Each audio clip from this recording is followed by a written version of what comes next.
ሲኦል የሚለው ሐሳብ በመጽሐፍ ቅዱስ ላይ ተደጋግሞ ተጠቅሷል። ነፍሴንም ከታችኛይቱ ሲኦል አድነሃታልና ይላል። ደግሞ እንደገና እመቀመቃት የጥልቆች ደግሞ ጥልቅ በርባሮስ የሚሉት ዓለም ደግሞ እልፍ አእላፋት ፀሐይ በውስጡ ቢገቡ ጨለማውን መክፈፍ የማይችል አይነት አባ ጊዮርጊስ ዘጋስጫ ይባላል። እሱ ምን ይላል? ወቦለ ይቤሉ ሲኦልን ውስተ ሰማያት ይእቲ ዝኒ አኮ ከመዝ ሲኦል በሰማያት ናት የሚሉ አሉ። አይደለም ይላል፣ በምድር ጥልቅ ናት እንጂ ይላል። ከመላእክት ጋር ተዋክቶ ከተሸነፈ በኋላ የተጣለባቸው ሶስት ነገሮች አሉ። በመጽሐፈ ሄኖክ ላይ ከመላእክት ሩፋኤል ቅዱስ ሩፋኤል ከእግዚአብሔር ታዞ ውጊያ ያስተማረውን አዛዜል የተባለውን እጁን እግሩን አስሮ ዱዳኤል በምትባል ቦታ የነበረችውን ምድረ በዳ ከፍቶ ጨለማ ውስጥ እንዳሰረው ይጽፋል። ወመትሕቲሃ ለውቅያኖስ ሀሎ ቀላየማይ ግሩም ይላል። ወደ አማርኛ ሲመለስ ግሩም ውሃ ያለበት ደግሞ ጥልቅ አለ ይላል፣ ሌላ ውሃ። አሁን ግን በጣም ቁልፍ ግኝት 2014 ላይ ሳይንቲስቶች አሉ። ከዚህ አለት ቀጥሎ ነው ሲኦል የሚያስቀምጠው ማለት ይፍለቀለቅ የእሳት ባህር ማለት ይችላል። ወመትሕተ ነፋስ ጸናፌ ጽልመት ይላል። ከነፋሱ በኋላ ደግሞ ከፍተኛ የሆነ የጨለማ ዳርቻ አለ።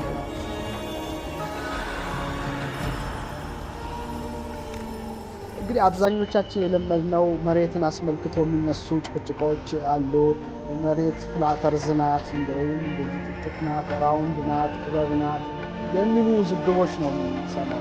ነገር ግን በተለየ መልኩ ደግሞ መሬት ክፍት ናት፣ ውስጧ ሃሎ ኦፍ ዘ ቲዮሪ ይሄ መሬት ባዶ ናትና በውስጧ ደግሞ በጣም ብዙ ነገር አለ የሚለው ሀሳብ ነው እንደቀር የምናየው ማለት ነው። እንደ ሳይንሱ ያው መሬት በሶስት ዋና ዋና ንብርብሮች ሽፋኖች የተመሰረተች ናት ነው። ክረስት ማንትል እና ኮር የምንለው ክረስት ማንትል የማዕከለኛው፣ ኮር ደግሞ የዋናው እንብርቱ ማለት ይቻላል። ኢነር ኮር አውተር ኮር ይላል።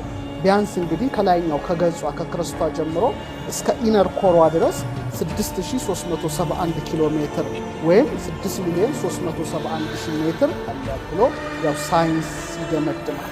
አሁን እየሰማን ያለነው ነገር በጣም ትንሽ ከበድ ያለና ከፍ ያለ በመሆኑ መጽሐፍ ቅዱስ ስለዚህ ምን ይላል የሚለውን ነገር በተወሰነ መልኩ መዳሰስ ግድ ነው ብዬ አስባለሁ። በዚህ ላይ ሲኦል የሚለው ሐሳብ በመጽሐፍ ቅዱስ ላይ ተደጋግሞ ተጠቅሷል። ሲኦል ሲባል ከመሬት በታች ነው። እንደ ቅዱሱ መጽሐፍ ለምሳሌ ዳዊት በ76:13 ላይ ነፍሴንም ከታችኛይቱ ሲኦል አድነሃታልና ይላል። ከታችኛይቱ ነው የሚለው ሲኦል አድነሃታልና ካለ እንደ ቅዱሱ መጽሐፍ ሲኦል የሚባለው ዓለም ከምድር በታች እንዳለ ያስረዳል። አሁን በኢትዮጵያውያን ብዙ ተርሚኖሎጂ ተሰጥቷቸዋል እነዚህ ቃላት። ለምሳሌ ሲኦል ባል እንሰማለን አይደል? እንደገና ደግሞ ገሃነመ እሳት የእሳት ምድጃ አይነት ይጠቀሳል። እንደገና ደግሞ እንጦርጦስ እንጦርጦስ ትገባታለህ። እሱም አንድ ዓለም እና እመቅ ጥልቅ ማለት ነው። ደግሞ እንደገና እመቀመቃት የጥልቆች ደግሞ ጥልቅ እንደ እንጦርጦስ ማለት ነው። ወለታች እንዳሉ ምናገር መትሕት ታች፣ መትሕተ ታሕቲት የታች ታች ወይም ደግሞ እንደገና ምን ይሉታል? በርባሮስ የሚሉትም ዓለም አለ። በርባሮስ የሚሉት ዓለም ደግሞ እልፍ አእላፋት ፀሐይ በውስጡ ቢገቡ ጨለማውን መክፈፍ የማይችል አይነት ነው። ይህ ሁሉ ቃል ዝም ብሎ ሊጠቀስ ይችላል። ስለዚህ ሳይንሱንም እንደምናየው ሁሉ በተመሳሳይ መልኩ በአንጻሩ ይሄን ነገር ማየት ብንችል መልካም ይመስለኛል። ሌላው አንድ ትልቅ ሊቅ አለ፣ አባ ጊዮርጊስ ዘጋስጫ ይባላል። እሱ ምን ይላል? ወቦለ ይቤሉ ሲኦልን ውስተ ሰማያት ይእቲ ዝኒ አኮ ከመዝ ሲኦል በሰማያት ናት የሚሉ አሉ። አይደለም ይላል፣ በምድር ጥልቅ ናት እንጂ ይላል። መጽሐፈ ምስጢር ላይ ምዕራፍ 17 ቁጥር 40 ላይ ጥልቅ ናት ውስጥ ይላል። ስለዚህ ሰማይ ላይ ልትሆን አትችልም ነው። ምሳሌ ሰዎች ገቡ መሬት ተከፍቶ አጣቸው ይላል። እንደዚህ ከሆነ ታች ነው ሊሆን የሚችለው እንጂ በፍጹም ወደ ላይ ሊሆን አይችልም ወደሚል ምልከታ ሄዷል። በስነ ፍጥረት መጻሕፍት ላይ ደግሞ አብዛኞቹ በኢትዮጵያ የምናገኛቸው የብራና የስነ ፍጥረት ጽሑፎች ምሳሌ ሳጥናኤል አምላክ ነኝ ብሎ በተገዳደረና ከመላእክት ጋር ተዋክቶ ከተሸነፈ በኋላ የተጣለባቸው ሶስት ነገሮች አሉ። አዎም ብለው የሰገዱለት ጥልቅ ወደ ጥልቁ ገብተዋል ይላል። ታሕተ ምድር ይላል። እንጦርጦስ ይላል። ጥልቅ ገብተዋል። በአየር ላይ ቀሩ አሉ። በምድር ላይ የቀረዋሉ አይነት ነው ሐሳቡ። የመላእክት ክፍፍል በተደረገ ጊዜ እና ውጊያው በተደርጎ ያው ቅዱስ ሚካኤል ባሸነፈ ጊዜ ወደ ታች ይወረደዋሉ፣ በአየር ላይ የቀረዋሉ፣ የአየር አጋንንት የሚባሉ ምድር ላይ ተበተነዋል። ስለዚህ ታቹ ላይ እንጦርጦስ ዘውእቱ መትሕተ ታሕቲት ይላል፣ የጥልቅ ውስጥ የገቡዋሉ። ስለዚህ የሥነ ፍጥረት መጽሐፍ ምድር ዝም ብላ ሳትሆን በቀለጠ ዓለት የተመላች ብቻ ሳትሆን እነዚህንም ሁሉ መናፍስት የታሰሩባትም ቦታ ናት አይነት ብሎ ይገልጻል ማለት ነው በተለይ ሥነ ፍጥረት መጽሐፍ። ሌላው ጥንታዊ መጽሐፍ የሄኖክን መጽሐፍ ማንሳት ግድ ይላል። መጽሐፍ ሄኖክ ወሳኝ ነገር ነው። ፈለከ ፈለካትን ወይ ሰማየ ሰማያትን አየረ አየራትን ብቻ ሳይሆን ከምድርም በታች ስላለ ነገር ራሱን ችሎ የሚናገር በመሆኑ በተለይ በመጽሐፍ ሄኖክ ላይ ከመላእክት ሩፋኤል ቅዱስ ሩፋኤል ከእግዚአብሔር ታዞ ውጊያ ያስተማረውን አዛዜል የተባለውን እጁን እግሩን አስሮ ዱዳኤል በምትባል ቦታ የነበረችውን ምድረ በዳ ከፍቶ ጨለማ ውስጥ እንዳሰረው ይጽፋል። ከታች ማለት ምድረ በዳውን ከፍቶ ከታች አስቀምጦታል ይላል። በላዩም ጠማማ ሻፎ ደንጊያ እንደገጠመበት ሄኖክ ጽፏል። ይህ ብቻ ሳይሆን ጨለማን አልብሶታል፣ ለዘላለም አስሮታል፣ ብርሃንን እንዳያይ አድርጎታል። በመጨረሻው ቀን ከዛው ወጥቶ ወደ ገሃነም እንደሚጣል ነው ሄኖክ የጻፈው። ይህ ብቻ አይደለም፣ ወደ 70 የሚጠጉ ትውልዶችን ይላል በምድር ኮረብቶች በታች እንደተሰሩ ይገልጻል። በተለይ ሁለተኛው ምዕራፍ 3ኛው ምዕራፍ ላይና ወደ ጭንቅ ቦታ ወደ ግዞት ቦታ ይወሰዳሉ ይላል። ያም ወደ ሲኦል ወደ ገሃነም እና እዚህ ላይ ስንመለከት ከምድርም በታች የታሰሩ እንዳሉ ይጽፋል ማለት ነው።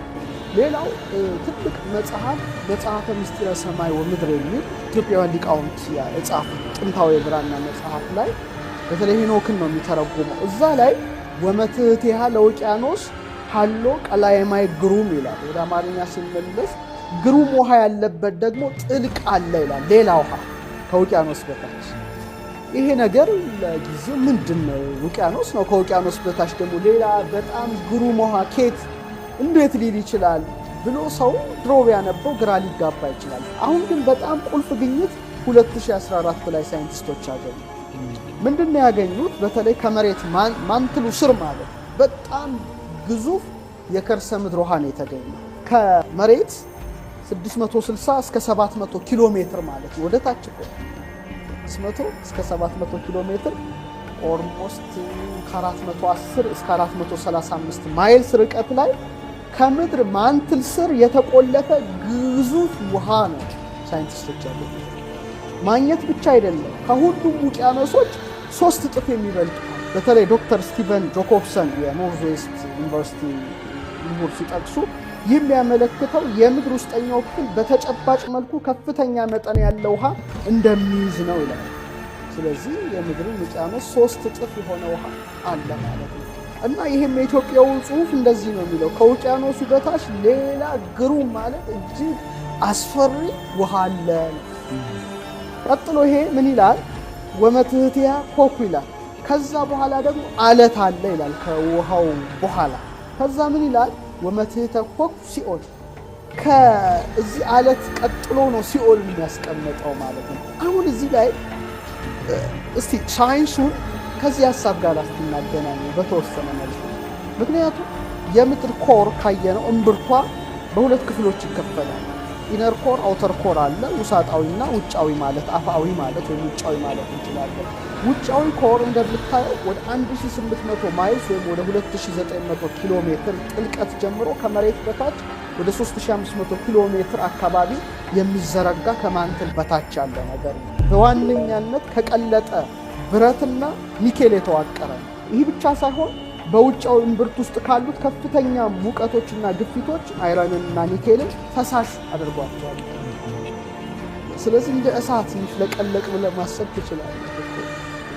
ምክንያቱም በጣም ከግፊቱና ከከፍተኛ ሙቀቱ የተነሳው ሲኦል እሳት አይደለም የሚባለው። ከእሳት ጋር ስታነጻጽረው ብረቱ ኒኬሉን ሁሉ ፈሳሽ አድርጓቸው አቅልጦ ፈሳሽ ነው።